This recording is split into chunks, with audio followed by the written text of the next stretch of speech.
journey of childhood cancer from a father's perspective, a parent's perspective. I've got my daughters getting involved with this podcast as well. It gives us a chance to relate to people on a greater scale through the podcast, so I hope you stick with us through this journey. This week, I'm going to be talking about something that I haven't really mentioned too much in this podcast at all, and that is the actual treatment that JC received. And I'm going to start this week and keep it to the treatment she received in the very beginning, her chemotherapy regimen. Now, when she was diagnosed on January 30th of 2020, we were given forms to sign on the back of a tissue box at very early hours of the morning after flying to Milwaukee and trying to give our daughter a birthday party and being told, you've got to be here now. We flew to Milwaukee, got the testing, found out what was going on. In the middle of the night, we were signing forms. Now, fast forwarding a little bit till after we were released from the hospital, we waited about a month before we got a treatment plan. That treatment plan was supposed to have been talked about from Milwaukee, sick kids in Canada, and one other hospital that our doctor was actually working with to kind of put a plan together for how we were going to treat this type of cancer. Now, I've mentioned in the past that choroid plexus carcinoma does not have any standard protocols, any standard of care. It doesn't have anything written down anywhere that people can relate to in order to treat it. There's no way to do it. So they put together a plan and they said, okay, we're going to give her 5 rounds of chemotherapy and we're going to give her 30 rounds of radiation. We will do the radiation first. When that is finished, we will move forward with the chemotherapy. I've mentioned in the past that she did her 30 rounds of radiation like it was nothing. It was no big deal to her. She powered through it, came home at the end of the day and played with 0 side effects. Really, it wasn't until the end, until a little bit of hair started falling out, that you could even tell anything was happening. But she powered through it. That was no big deal. At the end of that radiation treatment, we were told she has no evidence of disease. There's no signs of reoccurrence where the tumor was removed. There's no signs that there's any cancer cells in her CNS fluid, so her spinal fluid. There is no signs of disease anywhere. We're going to hold off on chemo because we don't think we need to put her through it. We were ecstatic. At that point, realizing that our daughter was not going to have to go through chemotherapy, which was going to be detrimental to her and break her down even more than she may have been mentally at that point, and physically, we were happy. We were excited that that was going to happen. But the chemotherapy setup that we were given, the plan is called ICE, and I have some notes here that I'm going to read from. But ICE is a combination of drugs. Number 1, the I stands for ifosfamide, the C stands for carboplatin, and the E stands for etoposide. And these drugs were to be given to her in the hospital. We would have to go in for 5 rounds. We would check into the hospital. They would pump her full of fluids so that her body was good and ready, and she was extra hydrated for this. And then in succession, those drugs were put into her body. The ifosfamide would go in first, and then the other 2 would go a little bit faster. The ifosfamide had to run over a longer period of time. Now, the ifosfamide for her was very, very detrimental. It actually put her in what I would call a locked-in-the-box situation. So she was essentially, from the start of that drug until after it was completed, she was 12 hours where she could not speak, communicate, she couldn't move, she couldn't do anything for those 12 hours. It was extremely scary. And something that we weren't sure if that was what the problem was until, we did the other drugs after that 12-hour span. After that 12 hours, she would wake up and wouldn't remember any of it, that's the biggest benefit of the whole thing. But she was essentially a vegetable for 12 hours.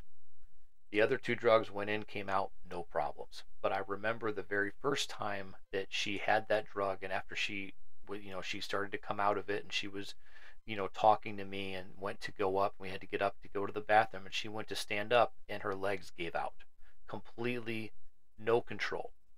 And I want to tell you that, number 1, that the ICE treatment, if you look it up, it is specifically used for Hodgkin's lymphoma. And there's also use for testicular cancer. But there's no use anywhere in there for brain cancer.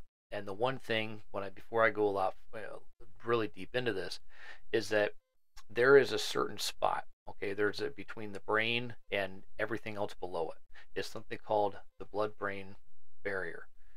Essentially, that chemotherapy and things like all chemotherapies will not cross that blood-brain barrier. They will not go up past where that barrier is. So therefore, these drugs are not working to get to where they need to go.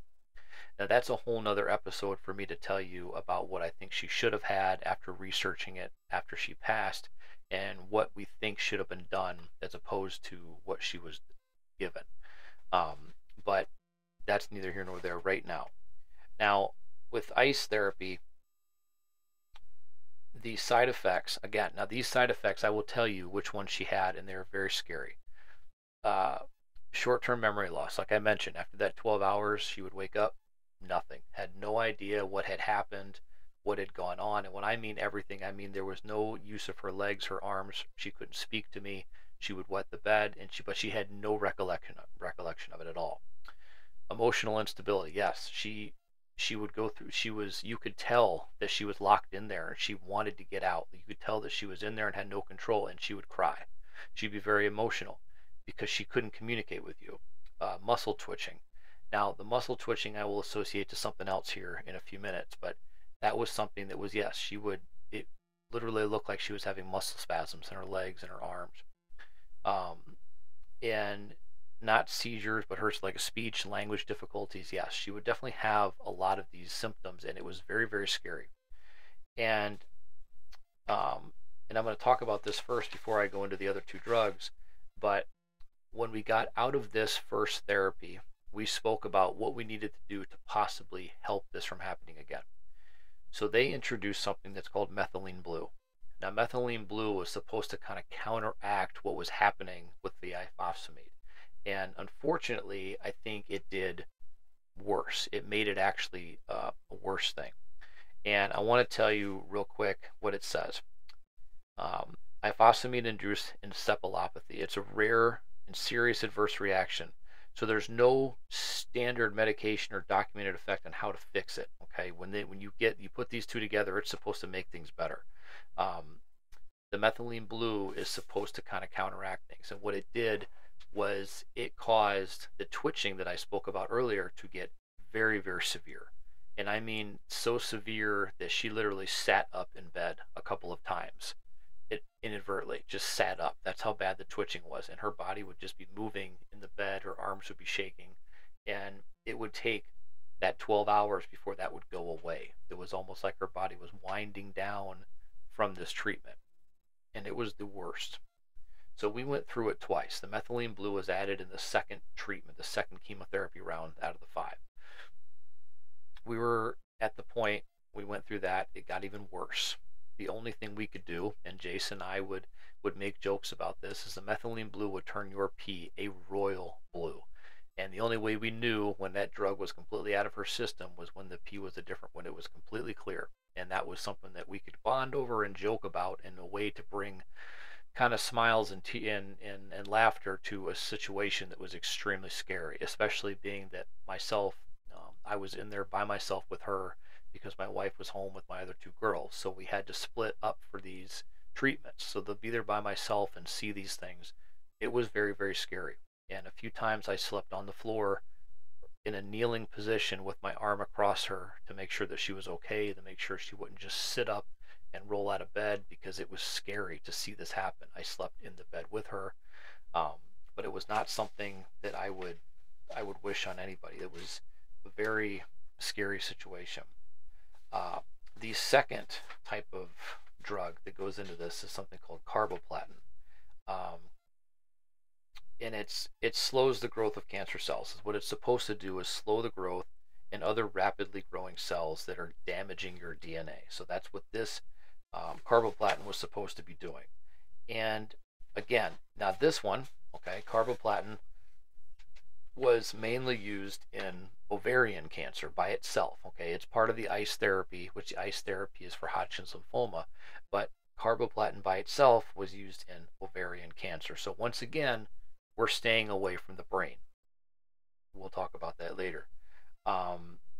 the let's see, the side effects from that drug actually were minimal. There wasn't really anything. The carboplatin that she had when it went in was almost nothing. Aside from just being sleepy, feeling nauseous, and other things you would associate with chemotherapy, carboplatin was really nothing big. That's just the way she went in and she took that with no problem. Now, the last one, which is a etoposide, was, again, this one, testicular cancer and even some lung cancers is what that would be used by itself. There were zero side effects. Now, those two, carboplatin and the etoposide, gave her zero side effects. The ifosfamide, after that second therapy, we actually put on an allergy list and said she cannot have this drug because she reacts so adversely to it. And the last type, and then what we did after that second one is we changed it over to CCE. So we took the I out of the ICE treatment and we put another C in there, and that was for cisplatin. Now, the cisplatin, testicular cancer, ovarian cancer, bladder cancer. So once again, it's not doing exactly what you would think, in the sense that these drugs were not being approved for brain cancer or things like that. Now, what cisplatin does is it just damages the DNA. So it damages the DNA dividing cells, so they can't be repaired. Essentially, what that's doing is it's slowing and stopping the growth of cancer cells and causes them to die. That's the point of cisplatin. And carboplatin, like I mentioned, it slows the growth of the cancer cells, and it's supposed to, again, all chemotherapy is supposed to destroy everything in its path and start you over from scratch. But some of these are a lot more harsh than others. When she transferred over to that CCE treatment for the last 3 rounds, we went home a solid day earlier than we did the first 2 treatments, and she had almost no side effects at all. As a matter of fact, she went through those 3 rounds with almost nothing. Like, you couldn't even tell anything was going on. We got home, she'd feel a little bit nauseous here and there, but it definitely was a big change from what she had experienced in the very beginning. And, to step a little bit before we got those first 2 treatments, we had to check into the hospital on October 12th. This was actually the day after she had her Make-A-Wish. And we had to check into the hospital in order for her to get get the testing run, to get her hydrated. Also, she had to get a port put in so that she could have her chemotherapy done.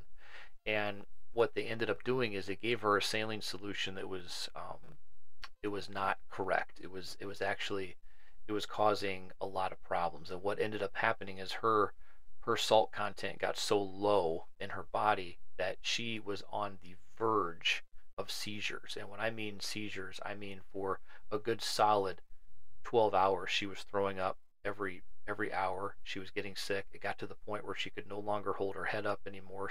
She could communicate with you, but she couldn't control her body, anything. It had gotten so bad that she was on the verge of a seizure. And they ended up super hydrating her with the right type of saline solution, or the right type of solution, and got her back up to where she needed to be so that we could start her chemotherapy the next day. It was probably the scariest thing, if not one of the scariest things I've ever seen in the beginning of this treatment and throughout, is that her body had reacted so horribly to just getting started with things before we even got the chemo in her body, that I wasn't honestly sure if she was going to make it out. And there's a lot of things that I've seen in this journey, or again, as my wife likes to call it, the shit show. There's a lot of things that I've seen that will show you that there's a possibility that your child may not make it out of this treatment. It's so harsh. And then to have treatment that's not even specific to the type of cancer they have, it's essentially the same thing as splinting your finger for a broken leg. And that really, it hit home a lot once we got through that treatment, because up until then I didn't know. I knew that the ICE treatment and the CCE treatment, I knew this was directed more towards Hodgkin's lymphoma, non-Hodgkin's. I knew that that's what it was, but not understanding in the beginning what the type of cancer and the differences between them, and how chemotherapies and immunotherapies and treatments work differently for different types of cancers. Not understanding that, it it didn't click until when she was done with all of that. She had actually gone through her high dose treatment and her stem cell, which I will talk about in another episode, and realizing that what she should have had along the way, and something that I have now researched and looked into for other type of children that are going through brain cancer treatments or clinical trials or things of that nature, is what I believe that JC should have had is something called intrathecal chemo, where they put a port directly into the ventricles of the brain, or they put a port in the spine. So that essentially what happens is that chemotherapy is delivered directly to the spinal fluid, which is where the cancer cells are. When JC quote unquote relapsed, and what we were told was a relapse was, that was, it was a small pencil eraser size growth that was on the base of her brain stem, so it was inoperable. But the problem was the chemo that she was getting was not breaking the blood-brain barrier, so it wasn't even getting to the area that it needed to get to. And I think that in turn led to the growth of this new tumor, and it led to the spread of the cancer cells, because there was nothing stopping it. It was in her spinal fluid, it was in her brain, it was in the ventricles, something that before, when we stopped, or when we decided not to do chemo, there was no evidence of disease. There was no signs of any of this in her spinal fluid. As a matter of fact, when she was first diagnosed, they test her spinal fluid daily, and there was never evidence of cancer cells in her spinal fluid. And I think, unfortunately, the way that the treatment worked, and the fact that it wasn't going to the area that it needed to go to, that it essentially allowed this cancer to grow because it had nothing resisting it. So the intrathecal chemo, which is what I would have liked for her to have, and had I gone back and had the opportunity, I would say this is what I want. Essentially what that does is, like I said, it will inject your chemotherapy directly into your spinal fluid. It's essentially washing your body and your brain and your spine and your all of that with chemotherapy to wash away the cancer cells. And do I know for sure if that would have made a difference either in her quality of life or her treatment? No, of course I don't, and we'll never know that. But I think she would have had a better opportunity if her cancer was being treated like it was the cancer that it was. And unfortunately, all we can do now is look back and say, well, we wish this would have happened, but we can't change it. There's nothing we can do to change the past. All we can do is continue to push forward and change the future. And my advocacy also a lot tells people, make sure you're asking as many questions as you have to ask. Make sure you're checking. You're not spending your lifetime on the internet, but make sure you're doing the research you need to do to make sure you get the right type of treatments for your child. This ICE therapy, this CCE therapy, I have no idea if it did anything other than cause my daughter to lose weight, cause her to throw up all the time, cause her to lose her hair, cause her to miss school, cause her to have lasting effects such as hearing loss, and she developed palsy at one time on one side of her face. I have no idea if the ICE therapy or the CCE therapy caused any of that. I have no idea if doing it the intrathecal way would have made a difference. However, we were never given that option. We were never given the chance to decide what was going to work better. So, in a sense, what I'm saying is that you have to make sure that your doctors are on board with asking all the questions. Make sure they're on board with actually talking to other doctors and realizing that being territorial at a time when your child is fighting for their life is not necessary, and it helps nobody. As a matter of fact, if you're a doctor and you're treating a patient, but you're also another doctor that's remotely treating or remotely giving advice or remotely sending in their information and their advice, you have to understand that the doctor that's physically seeing that child at that moment is that child's primary care doctor. And you cannot then say that things were done wrong if you're not there. That is something that I will stand by 100% of the time, all the time. If you're not looking at me directly in the face and you're not right there treating my child, you're not getting a say in what happens in the final outcome. You can give your advice and we welcome it, but you have to make sure that the doctor in front of you is treating you 100% of the time. So, in theory, this type of therapy was something that was thought about to be the best type of therapy at that time, with the knowledge that was given to our doctors what we had in Green Bay or in Milwaukee. And then that was transferred to our doctors in Green Bay. And this was the best thought, or the best process they thought to put our daughter through to give her the best chance. And essentially, the radiation, the surgeries, those all went beautifully. She had a 100% complete resection of the tumor with no side effects.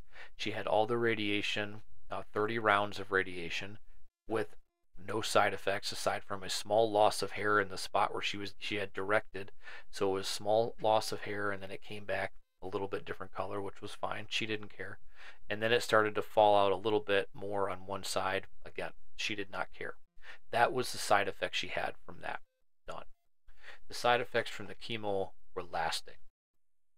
She, like I said, it was the hearing loss. It was her appetite changes, her ability to taste different things. She liked new things and hated other things that were vice versa prior to starting that. It essentially took away her chance to ever have children, if that would have been an option for her. It took away cognitive abilities. I would say kind of they didn't really get affected, but she got frustrated really, really easily afterward. So the mood changes definitely caught up to her.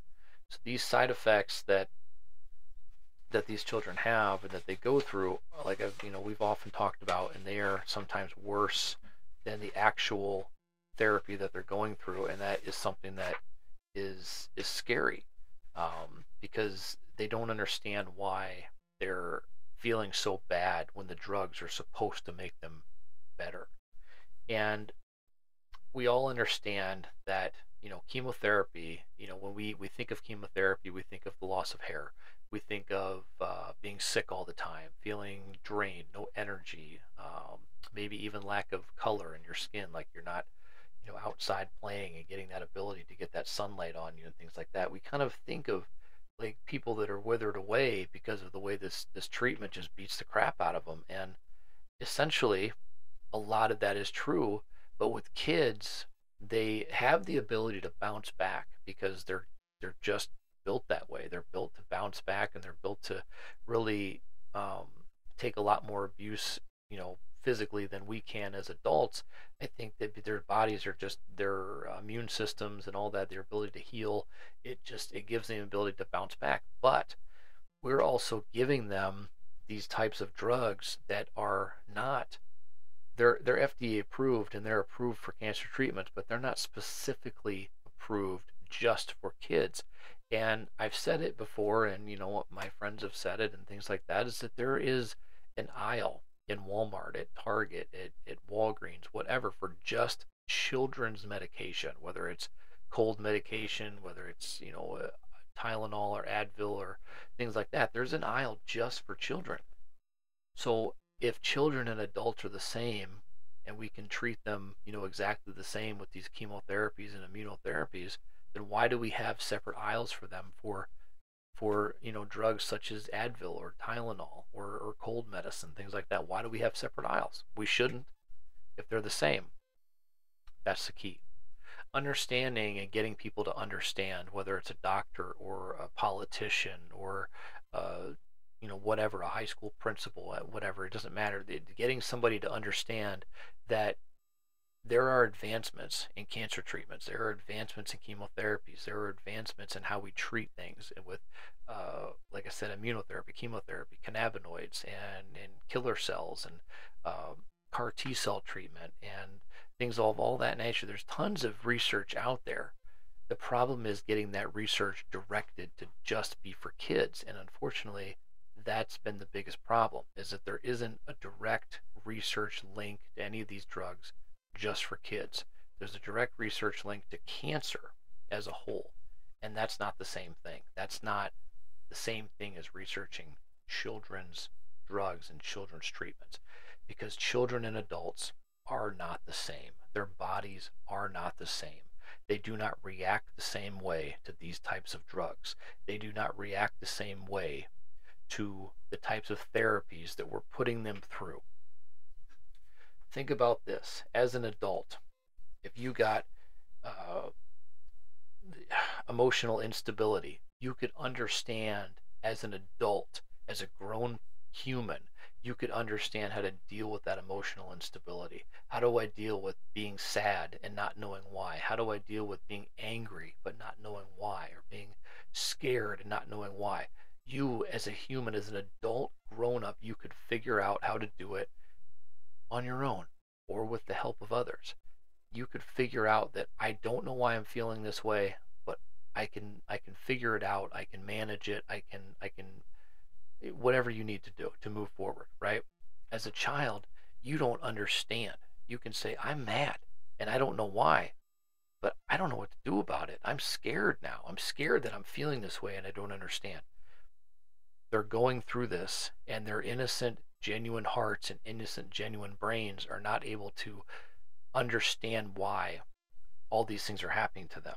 There's muscles twitching for no reason. Literally, like I said, sitting up out of a full prone position, sitting straight up, and or their arms twitching, or me laying on the side of the bed and watching them to make sure she doesn't roll out of bed. These are things that they don't understand why it's happening, and it's scary. With speech and language difficulties, another one. Not being able to speak, not being able to communicate what's going on. As an adult, that would be scary, to be locked in and not be able to do anything. But as a child, imagine that. As a child, imagine that your mouth is covered, that you're being held down in a bed, that your eyes are wide open and you can feel everything, but you can't do anything about it. Imagine being a 6, 7, 8-year-old child, a 4 or 5-year-old child, being in that situation, not being able to understand why this is happening. You're scared to death. These drugs and these treatments are putting these children through unnecessary stress and unnecessary fear, unnecessary emotions that they don't need, because we're not giving them the same respect that is being given to adults in their cancer treatments. We're right now in the middle, we're not in the middle, we're in the very beginning of October, which is Breast Cancer Awareness Month. We give a ton of attention to breast cancer awareness. I mentioned it on my other social media. We give a lot of attention. And when I mean a lot of attention, I mean 99% of companies will do something pink in October, whether it's just changing the color of their logo, whether it's selling merchandise, whether it's having some kind of event that either talks about or just celebrates breast cancer research or benefits of breast cancer organization, or they just do it just to say they're doing something for pink. Where is that same type of energy for these kids?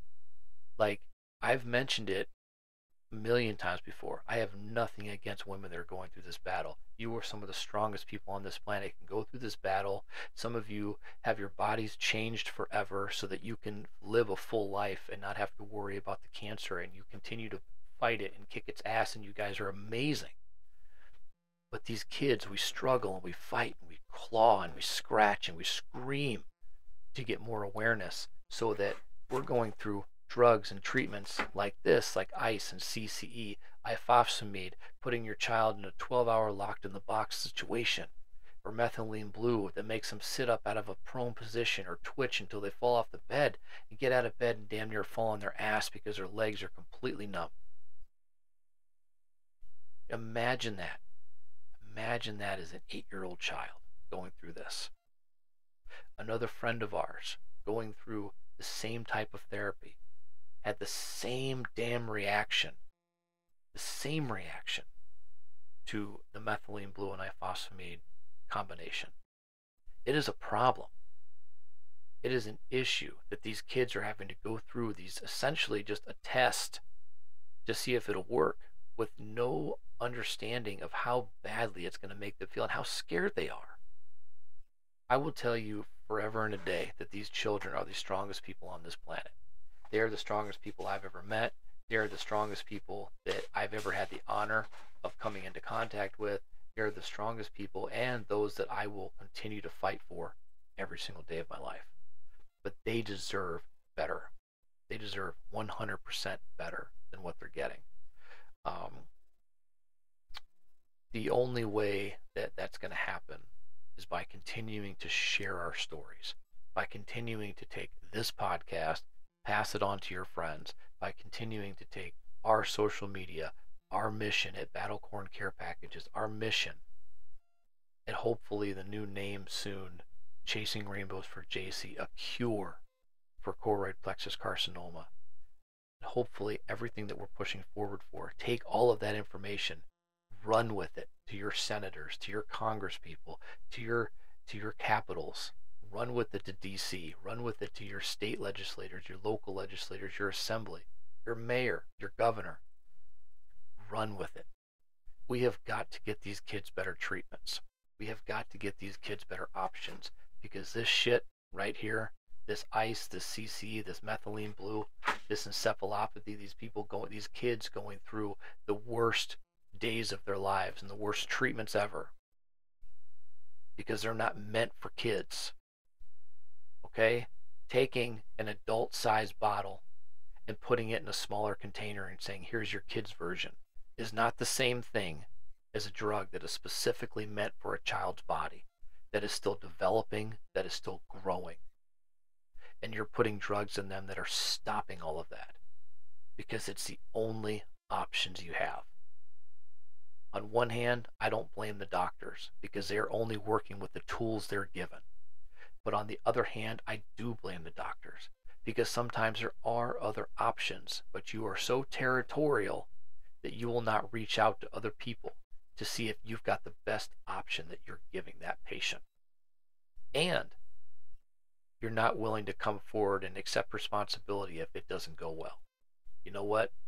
You work for the patient, and your job is to make sure that patient is safe and make sure that patient is getting the best treatment possible, the best options possible that aren't going to further harm them just by getting the treatment that hopefully makes them better.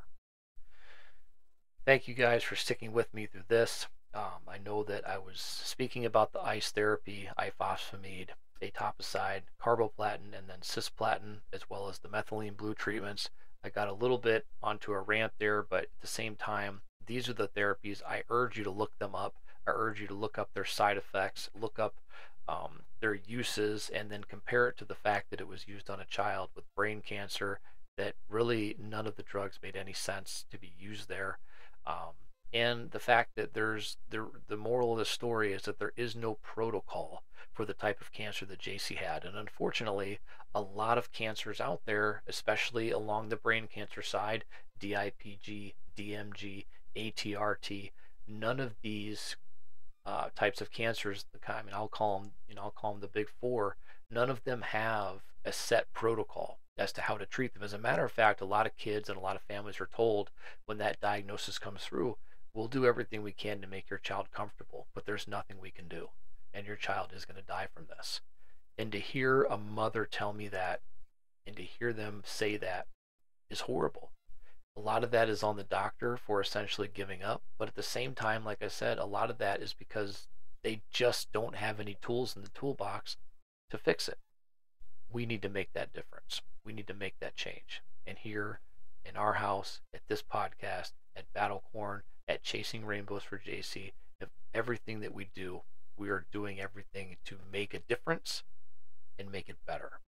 So I thank you guys for sticking with me through all of this. I will get this episode out there, and we'll hopefully get another episode. The next one, I think I'm going to have my wife Trish with me, and we're going to have a session just kind of talking about everything we've been through in the last couple of months, what we've been doing.